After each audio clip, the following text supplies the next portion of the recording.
साधना ताई, काय चाललंय? कुठे लक्ष आहे तुमचं? माफ करा मॅडम, माझं लक्ष नव्हतं अहो. तेच मी म्हणतेय, तुमचं लक्ष कुठे होतं? काय झालंय साधना ताई? काही प्रॉब्लेम आहे का? नाही. साधना ताई, खरं सांगू का, मी गेले अनेक दिवस तुमच्याकडे बघते. तुम्ही मला खूप अस्वस्थ दिसतात, कुठेतरी हरवलेल्या असता. तुमचं चित्त थारावर नाहीये का? नाही, तुम्ही काही प्रॉब्लेम असेल ना तर प्लीज मला सांगा. मी बघते ना, मला तुम्हाला काही मदत करता येते का, काही सोल्युशन फाइंड आउट करता येतं का? नाही हो, तसं काय बी नाही. साधना ताई, एकदा फक्त मला तुमची नयनतारा मॅडम म्हणून नाही, पण एक समवयस्क तुमची मैत्रीण म्हणून सांगा. काही प्रॉब्लेम आहे का, काही झालंय का?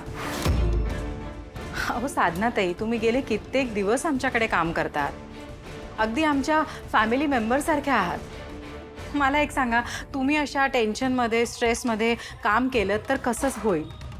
तुम्ही माझं ऐका, मला सांगा नक्की काय झालंय. खरंच मी तुमची मदत करेन. काय करू?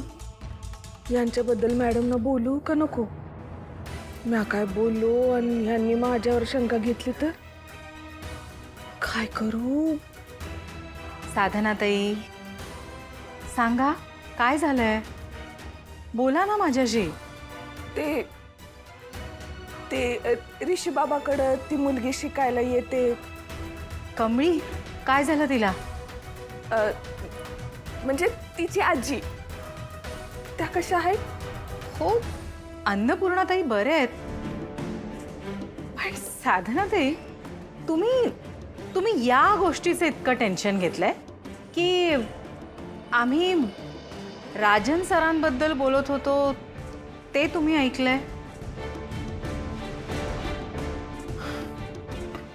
साधना ताई, तुम्हाला एक गोष्ट सांगते. हे बघा, तो त्यांच्या घरचा पर्सनल प्रॉब्लेम आहे. ते बघतील काय करायचंय. आपण कशाला दुसऱ्यांच्या गोष्टीमध्ये पडायचं? त्यांना काय करायचंय त्याचा विचार ते करतील. तुम्ही कशाला इतका विचार करतात? ऐका, मी सांगते तसं करा. विचार करणं बंद करा, स्ट्रेस घेणं बंद करा, स्वतःच्या तब्येतीकडे लक्ष द्या. माझ्याकरता जरा कपभर कॉफी करून आणा ना, मी आत आहे.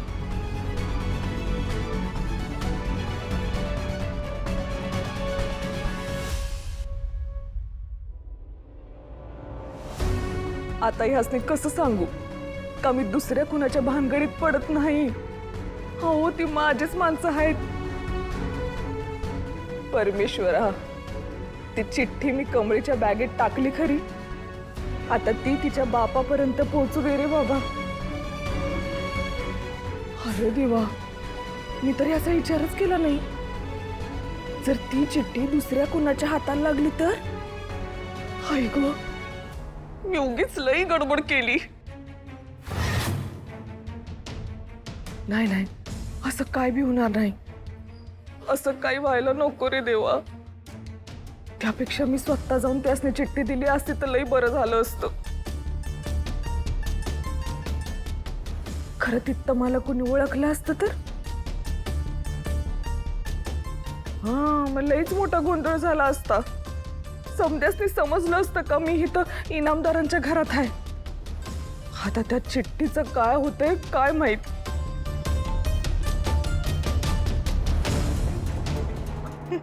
चल.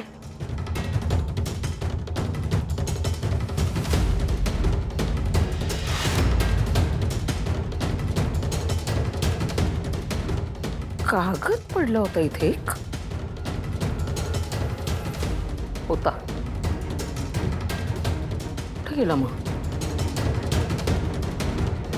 काय होतं त्या कागदावर? बघायला होतस तू.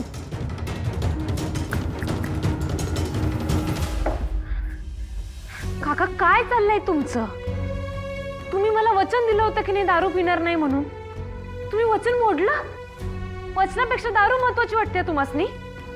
कमळे, सॉरी. काय करायला हवं मी? काय करायला हवं? आता शुद्धीत राहून काय मिळायचं मला?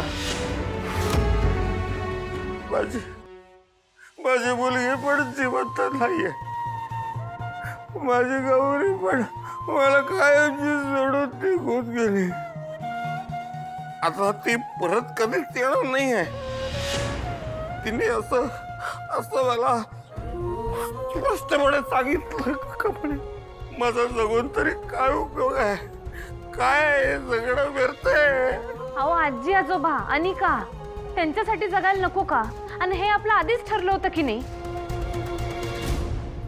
हे बघ, जे झालं ना ते झालं. सोडून दे सगळं, सोडून दे.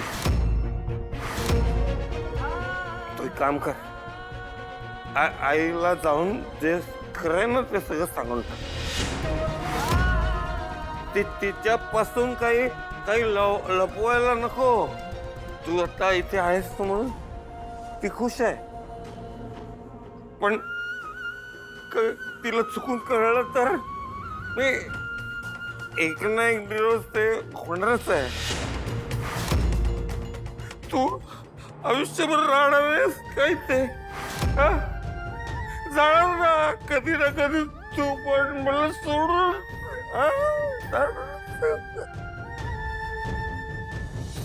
काका हे बघा. कमळे, मला समजवण्याच्या भानगडीत पडू नको. मी सांगतो ते ऐक.